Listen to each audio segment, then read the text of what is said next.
Hello বন্ধুরা, কেমন আছেন সবাই? চলে এসেছে নতুন আরেকটি ভিডিও নিয়ে। এবছরের সবচেয়ে হাইপ তোলা cinema Godzilla x Kong the new empire আজকে আমরা এক্সপ্লেন করতে যাচ্ছি। তো আপনি যদি আমাদের চ্যানেলে নতুন হয়ে থাকেন কিংবা আমাদের ভিডিওটি দেখে থাকেন তাহলে আমাদেরকে প্লিজ সাবস্ক্রাইব করুন, যাতে আমরা অন্যান্য সব আকর্ষণীয় মুভির এক্সপ্লেনেশন নিয়ে আসলে আপনি তা দেখতে পারেন। মুভির শুরুতে আমরা দেখি হলো আর্থের একটা জায়গা যেখানে কং কিছু মনস্টারের সাথে ফাইট করছিল, যেগুলোকে গিদার্স বলা হয়। কং বেশ কিছু মনস্টার মেরে ফেলে আর বাকিগুলো এসব দেখে পালিয়ে যায়। এদের মধ্যে দুইটা মনস্টার কং নিজের খাবার হিসেবে নিয়ে আসে। আসলে এখানে দেখানো হচ্ছিল কং কিভাবে তার জীবন কাটায়, এবং এরপর কং যখন খাচ্ছিল তখন তার দাঁতে প্রচণ্ড ব্যথা হয়। কং তার দাঁতের ব্যথার জন্য কষ্ট পাচ্ছিল। এরপর সিন শিফট হয় পৃথিবীতে, ইতালির রোম শহরে। আর এখানে দেখা যায় বড় একটি স্পাইডার মনস্টার শহরে আক্রমণ করে শহরকে তছনছ করে দিচ্ছে। আর তখনই এখানে চলে আসে গডজিলা।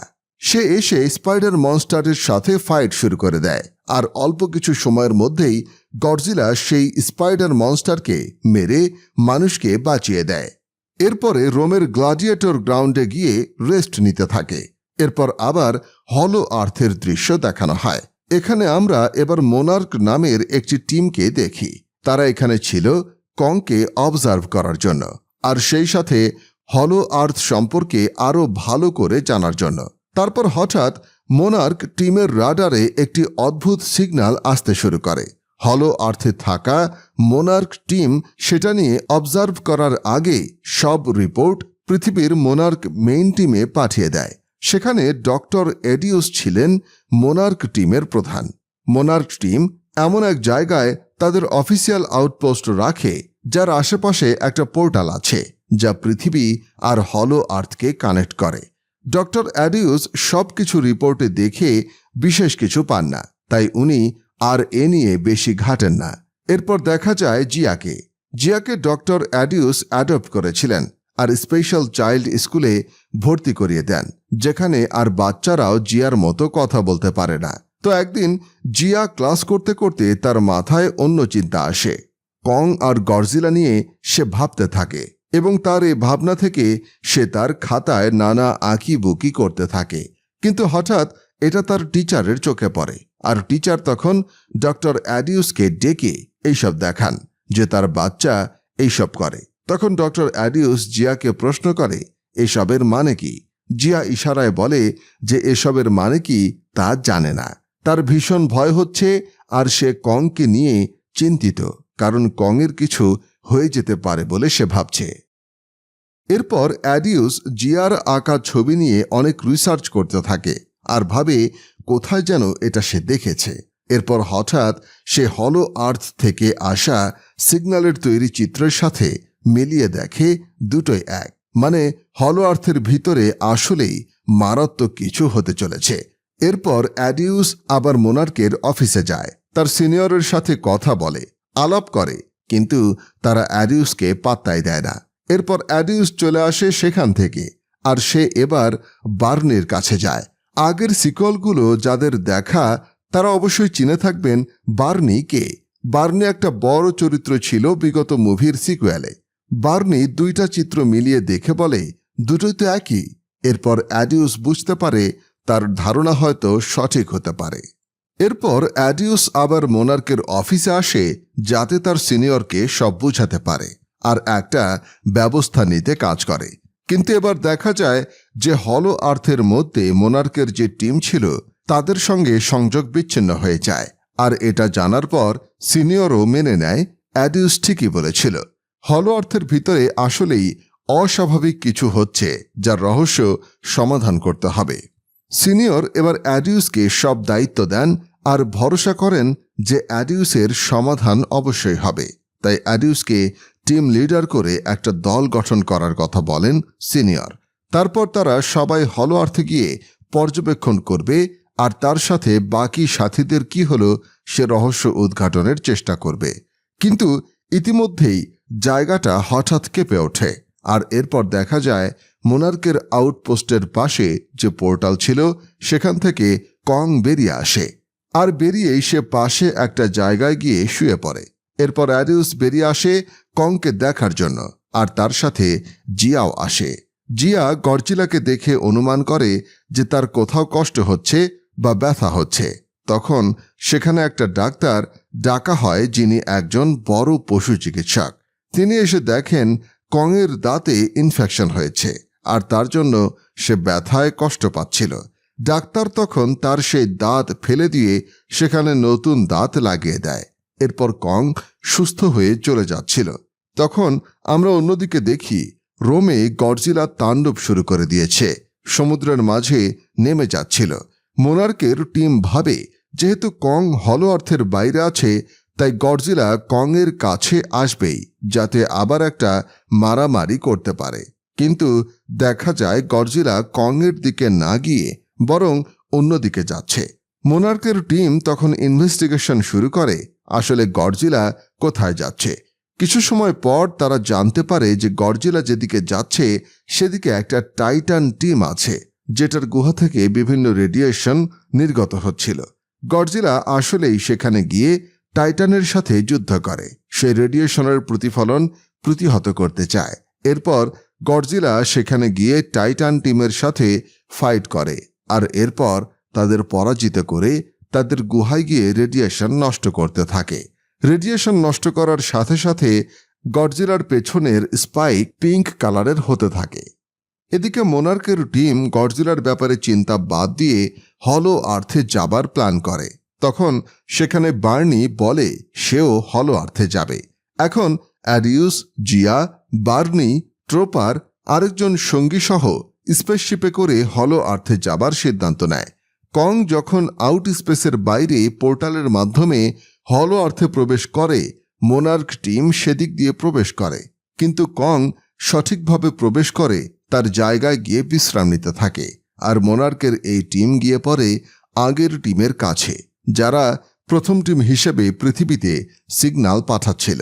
কিন্তু সেখানে পৌঁছে দেখে টিমের সবাই মারা গেছে, আর আউটপোস্টকেও ধ্বংস করে দিয়েছে।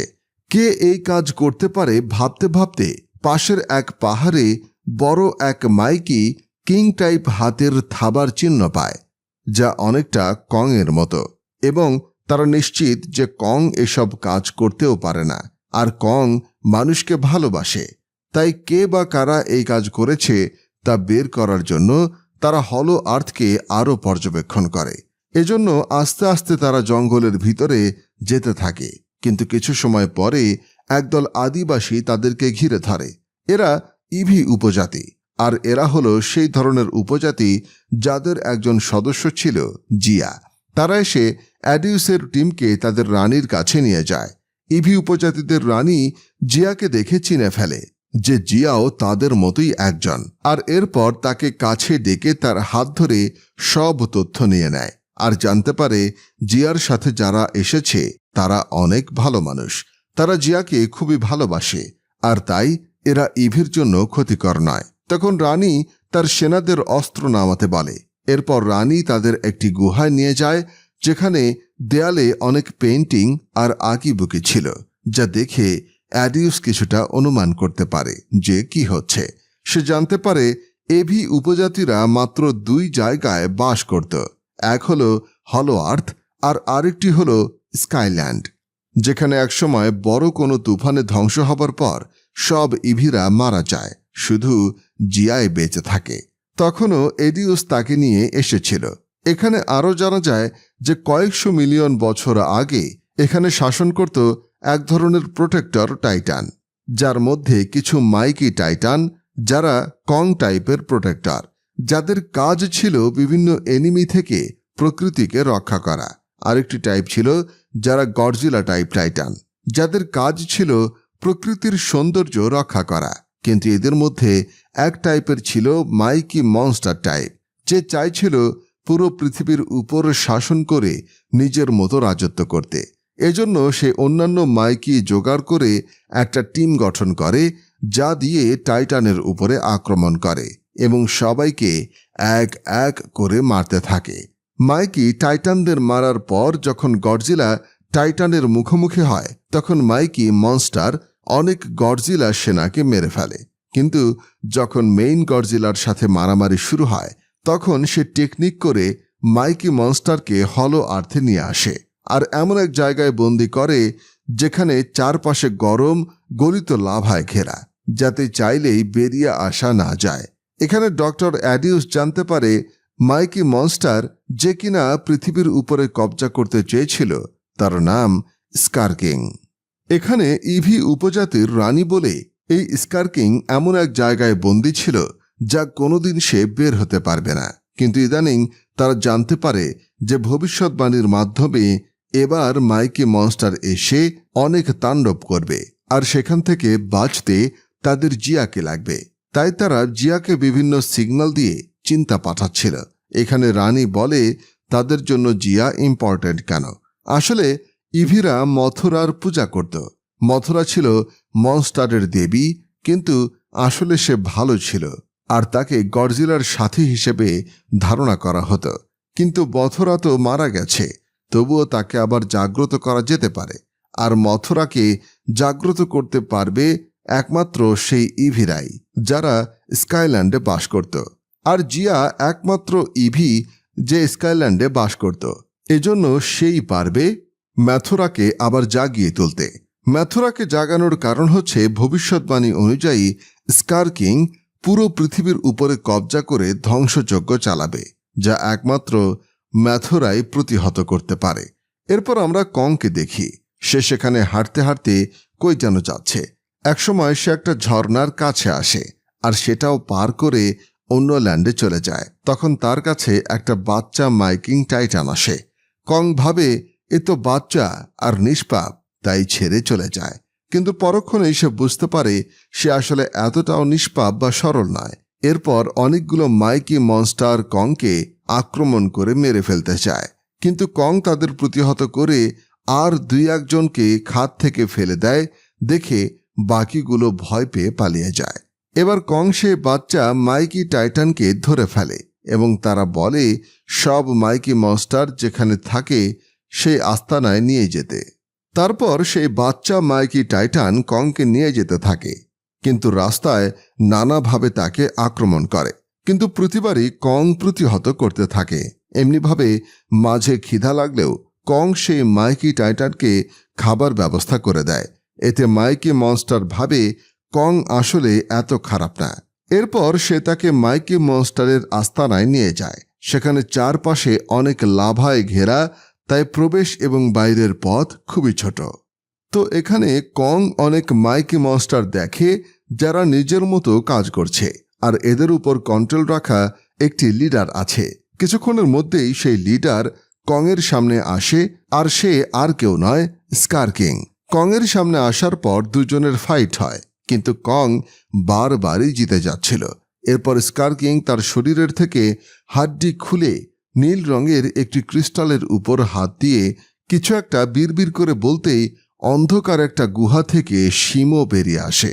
আসলে স্কারকিংয়ের হাতে যে ক্রিস্টাল ছিল তা দিয়ে শিমোকে ভয় দেখিয়ে কবজা করে সব কাজ করা যায়। এখানে তেমনই দেখা যাচ্ছিল। স্কারকিং এবার শিমোকে কন্ট্রোল করে কংয়ের উপর বরফের অ্যাটাক করে। কং সেটা প্রতিহত করে, কিন্তু সেই বরফকণা এতটাই সূক্ষ্ম যে কং ভাবে তার এই লড়াই ছেড়ে পিছু হটাই উত্তম। এরপর সে যখন পালাতে থাকে তখন সেই বাচ্চা মাইকি টাইটান একটি গুহা দেখিয়ে দেয় আর কং সেদিকে পালিয়ে যায়। কিন্তু স্কারকিং তার সেনাদের পেছনে পাঠিয়ে দেয় কংকে ধরে মেরে ফেলার জন্য। তারাও পিছু নেমে যায় তাদেরকে আক্রমণ করার জন্য। কং বেশ আহত হয়। তারপরে পাল্টি দিয়ে সে সেখান থেকে পালিয়ে আসে আর সেই সেনা টাইটানদের মেরে ফেলে। কিন্তু একজন বেঁচে ছিল যার ব্যাপারে কং অবগত নেই। কং যেহেতু অনেক আহত ছিল তাই জঙ্গলের একটা নিরিবিলি জায়গায় সে একটু বসে আর তারপর সে সেখানে জিয়ার উপস্থিতি টের পায় আর সেটা অনুসরণ করে এগোতে থাকে। এদিকে যখন কং সেখানে পৌঁছে তখন জিয়া ডক্টর অ্যাডিউস আর অন্যদেরকে দেখতে পায়। এরা এদিকে ম্যাথুরাকে জাগানোর রিচুয়াল করে যাচ্ছিল, কিন্তু এখন কংকে দেখে রার দিকে এগিয়ে যায়। জিয়া বলে যে কংয়ের এক হাত মারাত্মক আহত হয়েছে। তখন ট্রপার এসে দেখে বলে কংকে সুপার হাউসে রাখতে হবে। সুপার হাউস হলো এমন একটি হাউস যা টাইটানের পাওয়ার বৃদ্ধি করে। বহু বছর আগে রিসার্চ করে জানা যায় মাঝে মাঝে এমন শক্তি উৎপত্তি হবে যা কং বা গডজিলা প্রতিহত করতে পারবে না। তখন তাদের সুপার হাউসের মাধ্যমে পাওয়ার বাড়িয়ে কাজে লাগানো হয়। ট্রপার আরও বলে মোনার্কের যে টিম হলো আর্থকে ধ্বংস করে গেছে তাদের কাছে একটা পাওয়ার হাউস আছে। এরপর ট্রাপার সেখানে গিয়ে সেই পাওয়ার হাউস নিয়ে আসে এবং কংয়ের হাতে সেট করে দেয়। এতে যে শুধু তার হাত ঠিক হয়ে যায় তাই নয়, বরং তার হাত আগের থেকেও স্ট্রং হয়ে যায়। এরপর ট্রাপার কংয়ের হাত সুস্থ করার জন্য একটি ইঞ্জেকশনও দেয়। এদিকে কংয়ের হাত থেকে বেঁচে যাওয়া সেই স্কার কিংয়ের সেনা কংকে দেখে ফেলে, আর সে এই পোর্টাল সম্পর্কে তথ্য পেয়ে যায়, যা সে স্কার কিংকে জানিয়ে দেয়। স্কার কিং এবার তার টিম রেডি করে আক্রমণের জন্য রেডি হয়। তারা চিন্তা করে যে সেই পোর্টালের মাধ্যমে পৃথিবীতে গিয়ে পুরো পৃথিবীর উপরে কবজা করতে পারবে। এরপর স্কার কিং তার টিম রেডি করে শিমোর উপরে বসে সেই পোর্টালের দিকে যাত্রা শুরু করে। এদিকে ইভিরা আর জিয়া রিচুয়ালের সব কাজ শেষ করে। এরপর জিয়া একটা সিক্রেট প্লেসে টাচ করতেই মথুরা জেগে ওঠে। অন্যদিকে কং পোর্টাল দিয়ে পৃথিবীতে চলে আসে, আর আরেকদিকে গডজিলা সমস্ত রেডিয়েশন নিজের মধ্যে নিয়ে নিলে তার স্পাইক পুরো পিঙ্ক হয়ে যায়, যা দিয়ে সে প্রাচীর ভেঙে পৃথিবীতে আসতেই কংয়ের মুখোমুখি হয়ে যায় এবং নিজেদের মধ্যে মারামারি শুরু করে দেয়। আর তারপর পোর্টালের মাধ্যমে মথুরা পৃথিবীতে আসে এবং সে কং এবং গডজিলাকে নিজেদের মধ্যে মারামারি করতে নিষেধ করে, আর বলে তাদের উচিত একত্রিত হয়ে শত্রু মোকাবেলা করে পৃথিবীকে বাঁচানো। এরপর মথুরা তাদের দুজনকে নিয়ে পোর্টালের মাধ্যমে হলো আর্থে আসে এবং তারা স্কার কিং আর তার সেনার মুখোমুখি হলে তাদের মধ্যে ফাইট শুরু হয়ে যায়। স্কার কিং তার টিম নিয়ে পোর্টালের কাছে এসে যায়, তখন ফাইট সেখানেই শুরু হয়। এখানে গডজিলা শিমোর সাথে আর কং স্কার কিংয়ের সাথে ফাইট করতে থাকে। এ সময় কং তার এক্স ফেরত পায়, যেটা সে স্কার কিং থেকে পালানোর সময় ফেলে আসে। ফাইট করতে করতে তারা পোর্টালের মাধ্যমে পৃথিবীতে চলে আসে, আর ফাইট চলমান থাকে। কিন্তু পৃথিবীতে আসার সময় কং আবার তার এক্স ফেলে আসে ভিতরে। এক্স ছাড়া ফাইট কিছুটা মুশকিল হচ্ছিল। কোনো রকম সে স্কার কিংকে প্রতিহত করতে থাকে।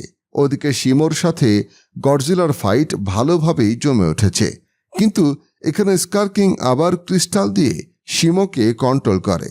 কং আর গডজিলাকে বরফের অ্যাটাক করে।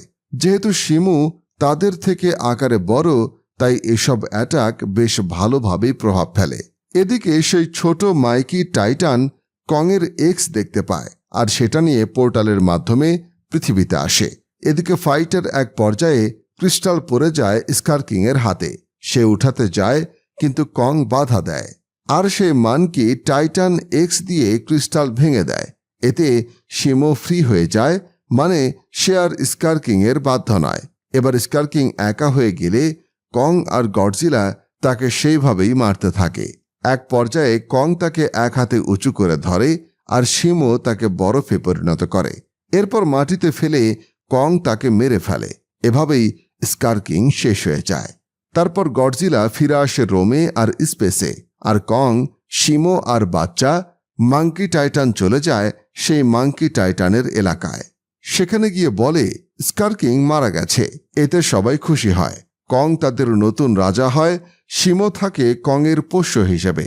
অন্যদিকে ডক্টর অ্যাডিউস, জিয়া, বার্নি, ট্রাপার ফিরে এসে নিজেদের মতো করে কাজ শুরু করে দেয়।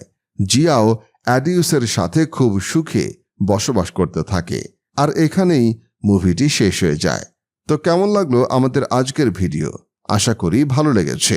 এমন আরও অনেক ভিডিও সামনে পেতে অবশ্যই আমাদের চ্যানেলটি সাবস্ক্রাইব করতে ভুলবেন না, আর ভালো লাগলে শেয়ার করতে ভুলবেন না। তবে আজ আসি, দেখা হবে অন্য কোনো ভিডিওতে।